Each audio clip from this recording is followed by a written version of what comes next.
जो आंकड़े कहते हैं उसके अनुसार मैं कुछ पॉइंट्स आपके सामने रखना चाहूंगा, जिसमें 1971, 1980, 1984, 1989 और 1991 में जो चुनाव हुए थे लोकसभा के, उससे पहले मतदाता सूची पुनर्निरीक्षण हुआ, कांग्रेस की सरकार थी उस दौरान। उसको लेकर आप क्या कहेंगे? उस वक्त भी सर ये हुआ था। और इसमें अगर बात की जाए 1950 को लेकर, तो 1950 में नियम बना था कि हर साल जो है डेटा वेरीफाई किया जाएगा ताकि जो वोटर लिस्ट है वो सही तरीके से रह सके। उसमें जो लोग जिनकी डेथ हो चुकी है या जो लोग अपना जगह चेंज कर चुके हैं, जो यूपी से बिहार पहुंच गया या जो बिहार से कोलकाता पहुंच गया, दिल्ली पहुंच गया, उसका नाम हटाया जा सके, उसका नाम एक जगह पर जुड़ा रहे।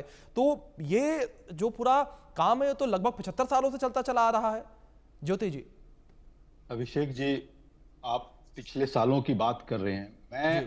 मैं आपको कह रहा हूं कि इलेक्शन कमीशन का खुद का रूलिंग है कि जिस साल इलेक्शन होगा, जो इलेक्शन ईयर होगा, उस साल उस प्रदेश में इलेक्शन नहीं कराया जाएगा। This is the election commission of India ruling, this is not my ruling.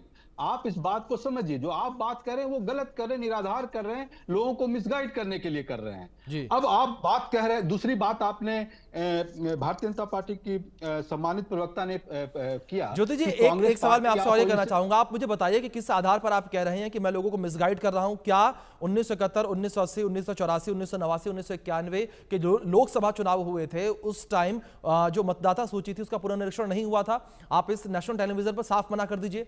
आपने किस आधार पर कहा कि मैं लोगों को मिसगाइड कर रहा हूं?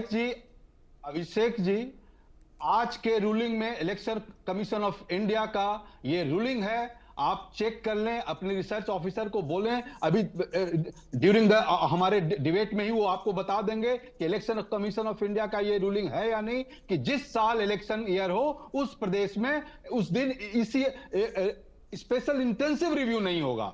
समरी हो सकता है, सर्वे हो सकता है, लेकिन इंटेंसिव रिव्यू नहीं होगा, वो रिवीजन नहीं हो सकता है। अब मैं भारतीय जनता पार्टी के प्रवक्ता, सम्मानित प्रवक्ता, मैं जवाब देना चाहता हूं कि कांग्रेस जब इलेक्शन कमीशन ऑफ इंडिया कहती है कि जीरो कंप्लेन की बात करती है, जीरो कंप्लेन की बात करती है, वहां पर कांग्रेस पार्टी जो है सो 89 लाख हमने कंप्लेन किया है।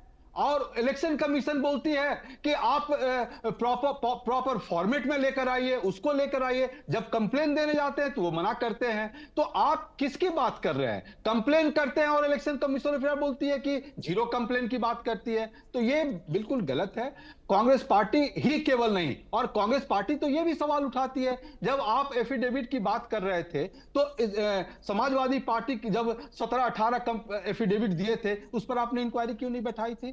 तो ये सरासर दिखता है कि इलेक्शन कमीशन ऑफ इंडिया जो है भारतीय जनता पार्टी को बिहार के चुनाव में किसी तरह जिताना चाहती है। अच्छा, ये सवाल क्यों उठता है? ये सवाल तो तब उठा ना जब महाराष्ट्र में राहुल गांधी जी ने पहली बार उन्होंने बताया कि जब 5 साल में केवल 30-40 लाख